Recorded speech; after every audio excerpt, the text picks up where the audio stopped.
Hello students, welcome to my channel. बच्चों, last class में हमने देख लिया था कि स्केलर और वेक्टर क्वांटिटीज क्या होती हैं, टाइप्स ऑफ वेक्टर्स क्या क्या होते हैं। ठीक है, अब हम देखते हैं। मान लो कि आपके पास एक वेक्टर है, ठीक है। ये इसकी जो लेंथ है एरो की, वो क्या बता रही है, इसका मैग्नीट्यूड, और ये एरो जिस तरफ है, जिस तरफ पॉइंट कर रहा है, वो वेक्टर की डायरेक्शन बता रहा है। ठीक है, अब इस वेक्टर को उठाकर अगर मैं इसके पैरेलली इधर शिफ्ट कर दूं तो क्या वेक्टर में कोई फर्क पड़ेगा?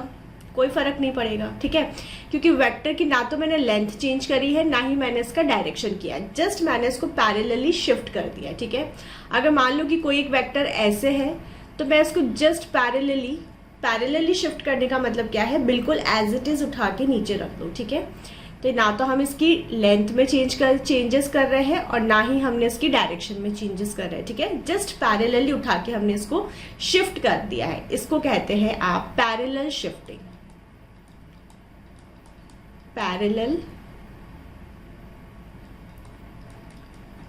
Shifting of vectors. ठीक है, और ये बिल्कुल पॉसिबल है, किसी भी वेक्टर को आप पैरेलली शिफ्ट कर सकते हो। बस कंडीशन ये है कि ना तो उसका मैग्नीट्यूड चेंज होना चाहिए और ना ही उसकी डायरेक्शन चेंज होनी चाहिए। ठीक है, अभी क्यों पढ़ रहे हैं हम पैरेलल शिफ्टिंग, आगे जब हम क्वेश्चंस इसको सॉल्व करेंगे तो कई बार ऐसी कंडीशन आती है कि आप किसी भी वेक्टर को पैरेलली शिफ्ट करना पड़ता है। ठीक है, तब ये आपको पता होना चाहिए कि आप पैरेलली शिफ्ट कर सकते हो, उसमें कोई प्रॉब्लम नहीं है। तो हम किसी भी वेक्टर को उठा के इस पॉइंट से इस पॉइंट, ऊपर से नीचे, और बस पैरेलली शिफ्ट कर सकते हैं, बट ना तो उसका मैग्नीट्यूड चेंज होना चाहिए और ना ही डायरेक्शन चेंज होनी चाहिए। ठीक है, अब देखो, मान लो कि दो वेक्टर्स हैं आपके पास। एक है आपके पास ए वेक्टर कुछ इस तरीके से, और एक है आपके पास बी वेक्टर। ठीक है, मान लो इस तरीके से। अब कोई पूछे आपसे कि ए वेक्टर और बी वेक्टर में क्या एंगल होगा, तो वो एंगल हम कैसे निकालते हैं? अगर हमें दो वेक्टर्स के बीच में एंगल निकालना है, to find the angle, to find angle between two vectors,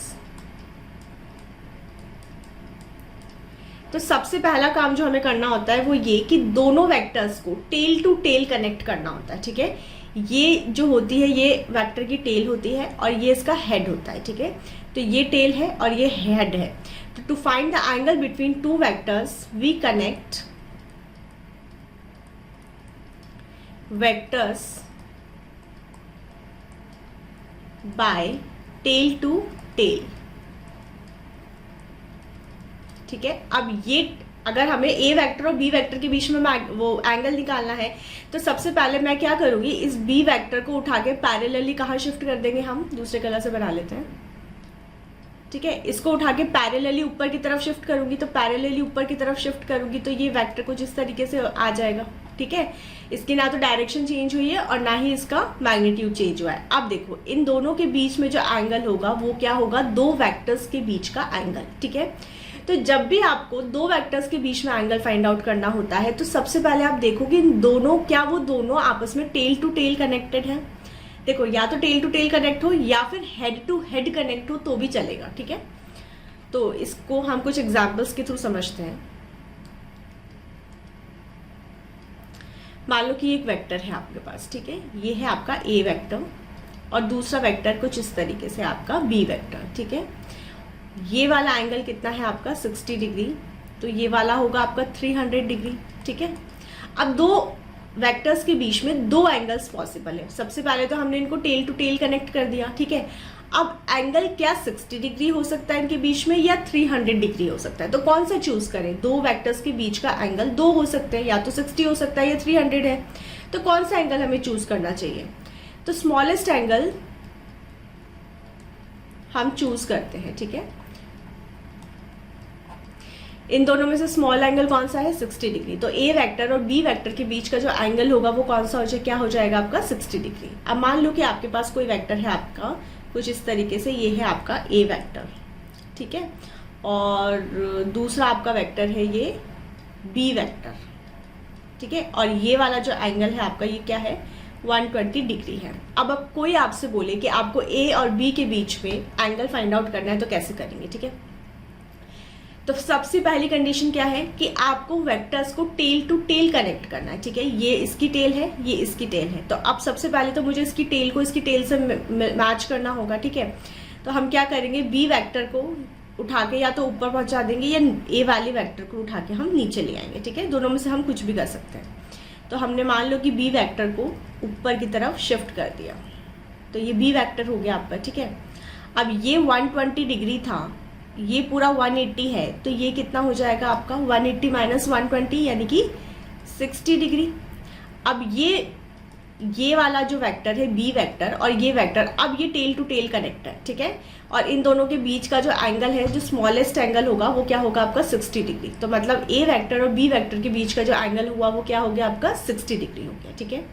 कुछ एग्जाम्पल और कर लेते हैं इस चीज को समझने के लिए। मान लो कि आपके पास एक वेक्टर है कुछ इस तरीके से ए वेक्टर, ठीक है, और दूसरा आपका वेक्टर है ये बी वेक्टर, और ये एंगल है आपका 60 डिग्री। अब आपको इसमें एंगल फाइंड आउट करना है दो वेक्टर्स के बीच में। तो पहली condition tail to tail connect करना है, तो टेल टू टेल कनेक्ट करने के लिए इस बी वेक्टर को आप नीचे शिफ्ट कर दो, ठीक है। यही करना होता है हमें, सबसे पहले टेल टू टेल कनेक्ट करना होता है। या तो बी को आप नीचे शिफ्ट करोगे या ए को आप ऊपर की तरफ शिफ्ट करो, पैरेलली ऊपर शिफ्ट कर दो, ठीक है। अल्टीमेटली हमें दोनों वेक्टर्स की टेल टू टेल कनेक्ट करनी होती है। तो हमने इस बी वेक्टर को नीचे शिफ्ट कर दिया, ठीक है। तो नीचे शिफ्ट कर दिया तो ये बी वेक्टर कुछ इस तरीके से हो गया, है ना। अब बी वेक्टर और ए वेक्टर की टेल टू टेल कनेक्टेड है, तो ये वाला एंगल कितना हो जाएगा, ये पूरा 180 है, ये 60 है, तो ये कितना हो गया आपका 120, ठीक है। पॉसिबिलिटी ये भी थी कि आपका ये वाला एंगल भी हो सकता था, लेकिन ये 360 माइनस 120 करेंगे तो कितना आया आपके पास 240, बट 240 120 से ज्यादा एंगल है, ठीक है। हमें स्मॉल एंगल चूज करना होता है, तो बी और ए के बीच में हम कौन सा एंगल चूज करेंगे 120, ठीक है। तो कोई भी वेक्टर्स है, दो वेक्टर्स आपको गिवन है, एंगल फाइंड आउट करना है, तो पहला काम आपको ये करना होता है कि टेल टू टेल कनेक्ट कर लो, फिर उसके बीच में जो स्मॉलेस्ट एंगल हो वो हम फाइंड आउट कर लेते हैं, ठीक है। इस तरीके से हम दो वेक्टर्स के बीच का एंगल फाइंड आउट करते हैं, ठीक है। अब देखो, तो दो चीजें तो हमने देख ली कि जो वेक्टर्स होते हैं उनके बीच का एंगल का फाइंड आउट होता है जब वो टेल टू टेल कनेक्ट होते हैं, और दूसरा जो स्मॉल एंगल होता है वही हम इसमें चूज करते हैं, ठीक है। अब एक बहुत ही इंपॉर्टेंट चीज हम इसमें देखेंगे। मान लो कि एक ए वेक्टर है आपका, ठीक है, दूसरा है आपका बी वेक्टर, कुछ इस तरीके से, ठीक है। ये दोनों टेल टू टेल ही कनेक्टेड है। अगर मैं आपसे पूछूं कि इसमें एंगल कितना होगा दोनों के बीच में, तो वो कितना आ रहा है आपका 0 डिग्री, ठीक है। दोनों पैरेलली चल रहे हैं, दोनों के बीच में कोई एंगल नहीं है, ठीक है, दोनों सेम डायरेक्शन में, तो एंगल कितना हो गया आपका 0 डिग्री हो गया। अब मान लो कि आपका एक वेक्टर है ये ए वेक्टर, और बी वेक्टर को हमने इसको थोड़ा सा घुमा दिया, ठीक है, और ये एंगल हो गया आपका 60 डिग्री। तो अब ए और बी के बीच का एंगल अगर आपसे कोई पूछे तो क्या होगा 60 डिग्री होगा, क्योंकि दोनों टेल टू टेल कनेक्टेड भी है, और 60 भी आपका क्या है, आपका स्मॉल एंगल है, ठीक है। तो थीटा हो गया आपका 60 डिग्री। अब कोई वेक्टर है आपका, ये कुछ ए वेक्टर इस तरीके से और बी वेक्टर आपका इसमें इस तरीके से है, ठीक है। ये बी वेक्टर है, ये ए वेक्टर है, इन दोनों के बीच का जो एंगल है वो कितना है 90 डिग्री। तो एंगल अभी भी क्या हो गया 90 डिग्री हो गया, ठीक है। अब मान लो इसको बी वेक्टर को हमने फर्दर थोड़ा सा रोटेट कर दिया। अब ये हो गया आपका ए वेक्टर, ये हो गया आपका बी वेक्टर, ठीक है। एंगल है ये 120 डिग्री। अब इन दोनों के बीच का एंगल आपसे पूछे ए और बी के बीच में जो एंगल है वो कितना होगा, तो थीटा इज इक्वल्स टू कितना हो गया आपके पास 120 डिग्री। ये भी पॉसिबल है, क्योंकि अगर हम ये वाला एंगल चूज करेंगे तो वो बड़ा होगा, 240 degree is bigger angle than 120। हमें स्मॉल एंगल चूज करना होता है, ठीक है। तो ये 120 हो गया। अब अगर देखो, मान लो इसको फर्दर रोटेट कर दिया मैंने, ये ए वेक्टर तो एज इट इज रखा, बी को अब हमने ऐसे रख दिया, ठीक है। तो ये हो गया बी वेक्टर। अब इन दोनों के बीच का जो एंगल है वो कितना हो गया आपका, theta is equals to 180 degree, ठीक है। ये भी सही है। अब ध्यान देना, ये ए वेक्टर है आपका, ठीक है, बी वेक्टर को हम फर्दर रोटेट कर रहे हैं, ठीक है। ये हो गया आपका इस तरीके से।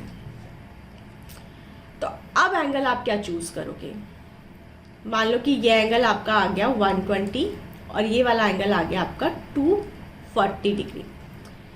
तो अब हम एंगल कौन सा चूज करेंगे। देखो, हमने पढ़ा था कि एंगल्स का स्मॉलेस्ट एंगल हमें फाइंड आउट करना होता है, ठीक है। तो अब इन दोनों के बीच का एंगल क्या होगा 120 डिग्री। अभी तक हम एंगल ऐसे ले रहे थे, लेकिन अब हम एंगल ऐसे लेंगे क्योंकि 120, क्योंकि स्मॉलेस्ट एंगल चूज करना होता है, ठीक है। तो अब एंगल कितना हो गया आपका, वापस से कम हो गया, वापस रिड्यूस होके 120 हो गया, ठीक है। यानी कि स्टार्ट कहाँ से किया था हमने एंगल 0 डिग्री से, और मैक्सिमम कहाँ तक गया ये 180। अब जब फर्दर इसको नीचे रोटेट करेंगे तो वापस इसके बीच का एंगल जो है 180 से घट जाएगा, ठीक है।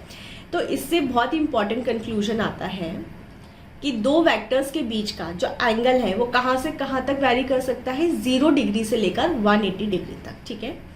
सो एंगल बिटवीन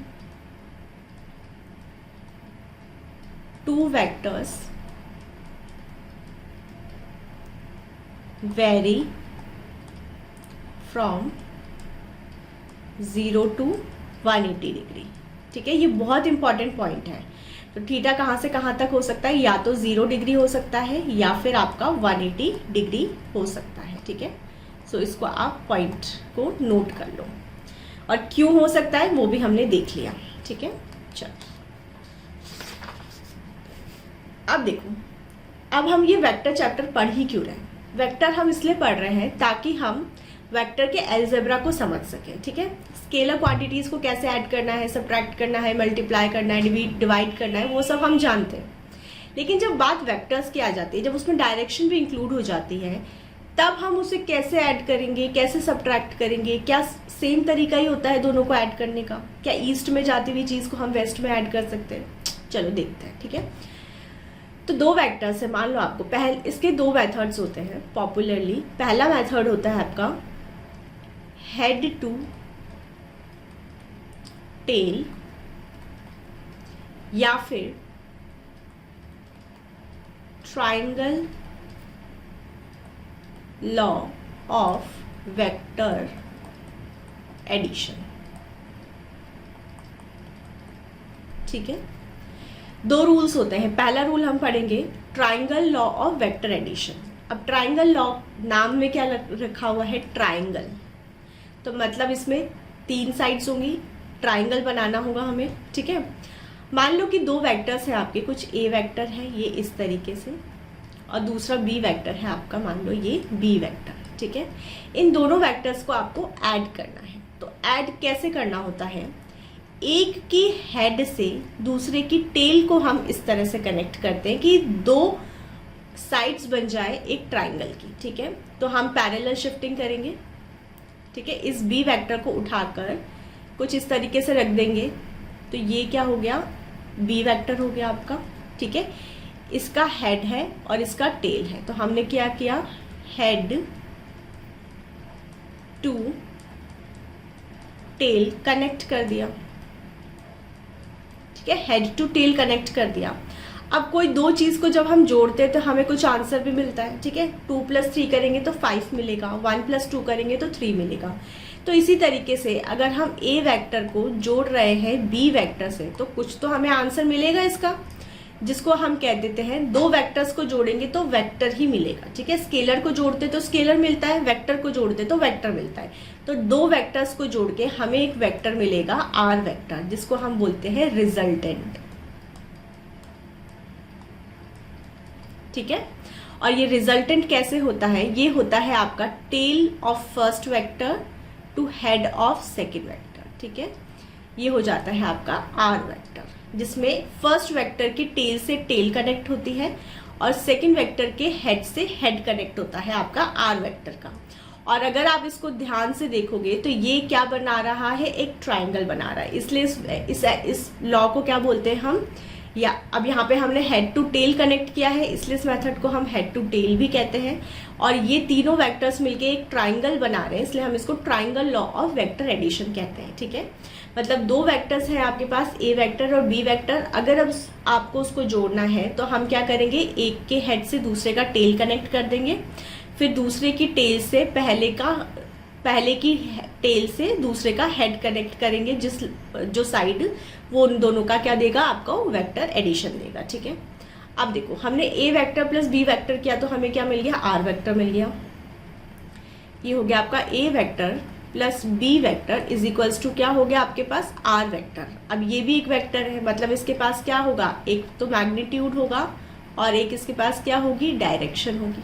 ठीक है, कोई भी दो वेक्टर के पास दो चीज़ें होती है, एक तो मैग्नीट्यूड भी होता है और एक डायरेक्शन भी होता है।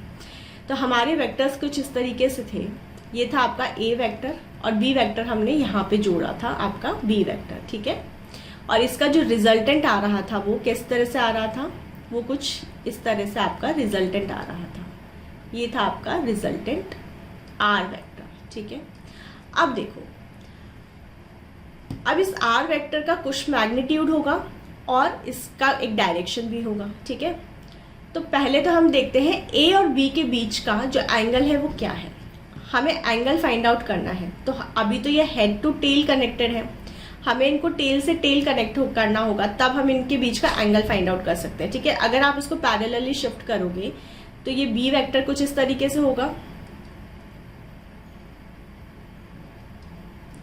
ये बी, अगर मैं इसको उठा के पैरेलली इसकी टेल से टेल कनेक्ट कर दूंगी बी वेक्टर की ए वेक्टर से, तो ये कुछ इस तरीके से बन जाएगा। ठीक है, अब ये एंगल मान लो दोनों के बीच में क्या है, थीटा। ये आपका बी वेक्टर हो गया, ये ए वेक्टर, इन दोनों के बीच का एंगल क्या है, थीटा है। और आर वेक्टर ए वेक्टर से एंगल बना रहा है आपका अल्फा। ठीक है, तो सबसे पहले हम देखते हैं जो आर वेक्टर है उसका मैग्नीट्यूड कैसे हम फाइंड आउट करते हैं, उसका मैग्नीट्यूड क्या होता है। तो आर वेक्टर का जो मैग्नीट्यूड होता है उसको हम डिफाइन करते हैं under root A square plus B square plus 2ab cos theta. ठीक है, और ये थीटा क्या होता है, ए वेक्टर और बी वेक्टर के बीच का एंगल। तो फाइंड आउट कैसे करना होता है हमें, आर वेक्टर का मैग्नीट्यूड का क्या मतलब है, आर वेक्टर की लेंथ कितनी है। ये भाई इस वेक्टर, ये जो वेक्टर है इसका ये जो लेंथ है ये क्या शो कर रही है, इसका मैग्नीट्यूड शो कर रहा है। ठीक है, तो ये मैग्नीट्यूड कैसे फाइंड आउट करते हैं हम, under root A square plus B square plus 2ab cos theta, जहाँ पे थीटा क्या होता है, ए वेक्टर और बी वेक्टर के बीच का एंगल। ठीक है, अब आर वेक्टर का ये मैग्नीट्यूड हो गया। अब डायरेक्शन हम कैसे फाइंड आउट करेंगे, डायरेक्शन होती है कि ये आर वेक्टर इस ए वेक्टर से कितने एंगल पर है। ठीक है, ए वेक्टर हमने रेफरेंस मान लिया, तो आर वेक्टर इससे, मान लो ये रेफरेंस है, तो आर वेक्टर इससे कितने एंगल पर है, तो वो इसकी डायरेक्शन हो जाएगी। वो हम डिफाइन कर देते हैं tan alpha is equals to B sine theta upon A plus B cos theta. अब ये फॉर्मूले दोनों कैसे आ रहे हैं वो पूरा डेरिवेशन मैं आपको कराऊंगी जब हम parallel law of vector addition पढ़ लेंगे उसके बाद। ठीक है, अभी आप सिर्फ इतना याद कर लो, ये दो इंपॉर्टेंट फॉर्मूले हैं, बहुत ज़्यादा इंपॉर्टेंट है, क्वेश्चंस आते हैं इसके ऊपर। ठीक है, अगर वेक्टर से कोई क्वेश्चन आएगा, काफ़ी टाइम से नहीं भी आया है वेक्टर से, पर ये इंपॉर्टेंट क्यों है, क्योंकि देखो आप फिजिक्स जब पढ़ोगे ना तो फिजिक्स में बहुत सारी क्वांटिटीज़ आएंगी जो वेक्टर होंगी। तो अब जब भी आपको उनको जोड़ना होगा, मल्टीप्लाई करना होगा या सब्ट्रैक्ट करना होगा, तब आपको ये लॉज पता होने चाहिए, तब आपको ये फॉर्मूले पता होने चाहिए, नहीं तो आप उसको सॉल्व नहीं कर पाओगे। इसलिए ये इंपॉर्टेंट है। ठीक है, इसलिए भी इंपॉर्टेंट है, और अगर मान लो डायरेक्टली क्वेश्चन आ गया आपका तो भी इंपॉर्टेंट है। ठीक है, तो अल्टीमेटली वेक्टर आपके लिए इंपॉर्टेंट है। ठीक है, तो कोई भी चीज़ हमें छोड़ के नहीं चलनी है कभी भी। तो ये तो हमने देख लिया, दो वेक्टर्स को ऐड करना है। ठीक है, अब मान लो, है ना, अब मान लो सिर्फ दो वेक्टर्स देखे अभी हमने, मान लो कि अगर आपके पास दो से ज़्यादा वेक्टर्स हैं, एक वेक्टर इस तरीके से है, दूसरा वेक्टर इस तरीके से है, तीसरा वेक्टर आपका इस तरीके से है। ठीक है, ये इसकी, तो इन तीनों वेक्टर्स का जो रिजल्टेंट होगा वो रिजल्टेंट कैसे देंगे हम, वो रिजल्टेंट हो जाएगा आपका पहले वेक्टर की टेल से जो लास्ट वेक्टर है उसके हेड को हम कनेक्ट कर देते हैं। ठीक है, कुछ इस तरीके से ये, तो ये हो जाता है आपका आर वेक्टर। मतलब कितने भी वेक्टर्स आपस में ऐड हो जाए, अगर मान लो 4-5 वेक्टर्स है तो उन 4-5 वेक्टर्स को कैसे ऐड करते हैं, एक की हेड से दूसरे का टेल कनेक्ट करो, फिर हेड से टेल, हेड से टेल, हेड से टेल, हेड से टेल। ठीक है, अब जो फर्स्ट वेक्टर से हमने स्टार्ट किया था वहां से जो लास्ट वेक्टर का हेड है उसको जो लाइन कनेक्ट कर रही है वो इसका रिजल्टेंट होगी। ठीक है, तो ये हो गया आपका ए वेक्टर, ये हो गया बी वेक्टर, ये हो गया आपका सी वेक्टर। तो इन तीनों को जोड़कर हमें क्या मिल रहा है, आर वेक्टर मिल रहा है। तो यानी कि A vector plus B vector plus C vector is equals to R vector. ये होता है आपका पॉलीगन रूल ऑफ वेक्टर्स। ठीक है, कोई ज़्यादा इंपॉर्टेंट नहीं है, ऐसे डायरेक्टली पूछा नहीं जाता है, बट आपको पता होना चाहिए कि भाई पहले 2 देख लिया हमने कि ट्राइंगल लॉ से सॉल्व कर लेते हैं, लेकिन अगर 2 से ज़्यादा वेक्टर्स हो गए तो कैसे सॉल्व करेंगे। हर एक वेक्टर को हेड से टेल, हेड से टेल, हेड से टेल कनेक्ट करते चले जाओ। अब जो पहला वेक्टर था उसकी टेल से जो लास्ट वेक्टर है उसके हेड को जो लाइन कनेक्ट कर रही है वो आपको देती है रिजल्टेंट। ठीक है, तो आज की क्लास को यहीं पर एंड करेंगे। इसके बाद हम पढ़ेंगे parallel law of vector addition और फिर इसके ऊपर खूब सारे क्वेश्चंस को हम सॉल्व करेंगे।